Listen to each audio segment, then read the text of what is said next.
ప్రేక్షకులకి నమస్కారం. గోపురానికి స్వాగతం. జీ తెలుగు ప్రేక్షకులందరికీ దీపావళి శుభాకాంక్షలు.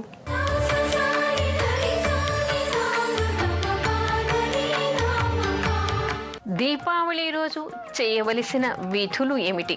మనకి సాధారణంగా ముందు రోజు నరక చతుర్దశి, ఆ తర్వాత రోజు దీపావళి పండుగ వస్తూ ఉంటుంది. అంటే అమావాస్య రోజు దీపావళి పండుగ వస్తూ ఉంటుంది. అయితే ఈసారి మనకి శ్రీకరనామ సంవత్సరంలో మాత్రం 26వ తారీఖు రోజే తెల్లవారుజామున నరక చతుర్దశి ఉంది, రాత్రికి అమావాస్య ఉంది. కాబట్టి తెల్లవారుజామున అభ్యంగన స్నానాలు చేయాలి, ఆ తర్వాత రాత్రికి ధనలక్ష్మి పూజ చేయాలి. అయితే ఈసారి చేయవలసినటువంటి విధులు ఎప్పుడు కూడా ఏం చేస్తాం? నరక చతుర్దశి రోజు అభ్యంగన స్నానాలు చేస్తాం. ఈసారి ఈ దీపావళి రోజే తెల్లవారుజామున అభ్యంగన స్నానాలు చేయాలి. అయితే చాలామంది చెప్తూ ఉంటారు, ఎందుకండి నూనె తల మీద పెట్టుకోవడం దోషం కదా అని. కానీ ఎవరైనా కూడా ఇక్కడ మనకి ఉన్నటువంటిది ఏమిటంటే జలే గంగా తైలే లక్ష్మి అంటారు. అంటే జలంలో గంగాదేవి ఉంటుంది, తైలంలో మహాలక్ష్మి ఉంటుందిట. అంటే తల మీద పెట్టుకోవడం వలన ఇంట్లో ఉన్నటువంటి పెద్దవాళ్ళు కానీ తెలిసిన వాళ్ళు కానీ తల మీద నూనె పెట్టినా కూడా దోషం లేదు అనేటువంటి విషయాన్ని చెప్తారు. తెల్లవారుజామున అభ్యంగన స్నానం చేయడం, చేసిన తర్వాత పెద్దవాళ్ళైతే అంటే పురుషులైతే ఇంట్లో ఏం చేయాలి? దీపావళి రోజు కూడా యమతర్పణం చేయాలి. ఈసారి నరక చతుర్దశి సందర్భంగా తెల్లవారుజామున స్నానం చేస్తున్నారు.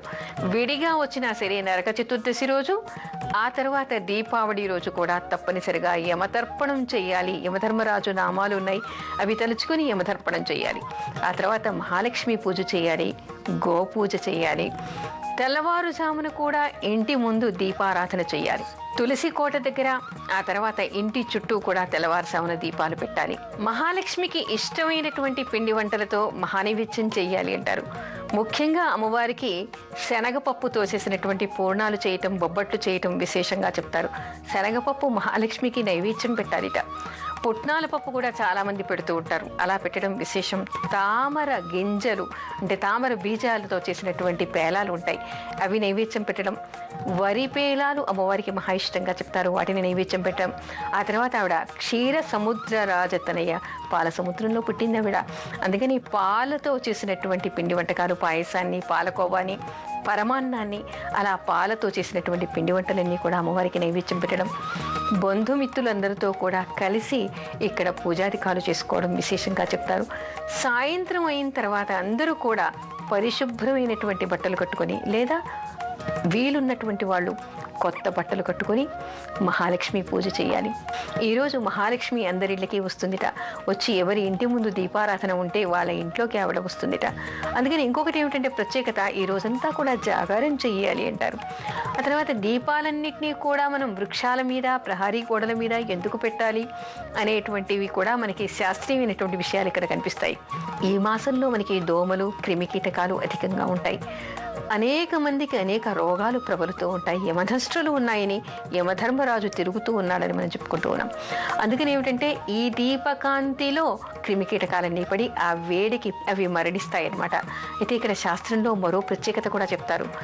ఎవరెవరు ఈ దీపావళి సందర్భంగా మహాలక్ష్మికి నీరాజనం ఇస్తున్నట్టుగా నువ్వుల నూనెతో దీపారాధన చేస్తారో, ఆ దీపాల కాంతిలో ఏ క్రిమికీటకాలు పడి మరణిస్తాయో వాటన్నిటికీ కూడా ముక్తి లభిస్తుందిట.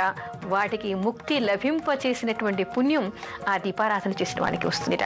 ఎవరెవరు ఇలా దీపాలు పెట్టుకుంటారో వాళ్ళ ఇంటికి మహాలక్ష్మి వస్తుంది అంటారు. మరి అందరికీ కావలసింది మహాలక్ష్మి రావడమే కదా. అందుకని అందరూ కూడా దీపావళి రోజు వీలున్నన్ని చోట్ల నువ్వుల నూనెతో దీపారాధన చేయాలి. ఈ రోజుల్లో ఏం చేస్తున్నారు? క్యాండిల్స్ వెలిగించేస్తూ ఉన్నారు.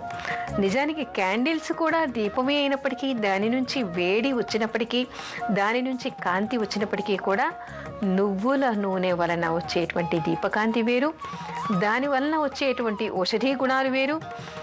ఆ తేజస్సులో మనం తిరగటం వలన, ఆ వేడికి అక్కడ చుట్టుపక్కల మనం తిరగటం వలన మనకి ఉండేటువంటి అనేక రోగాలు పోతాయిట.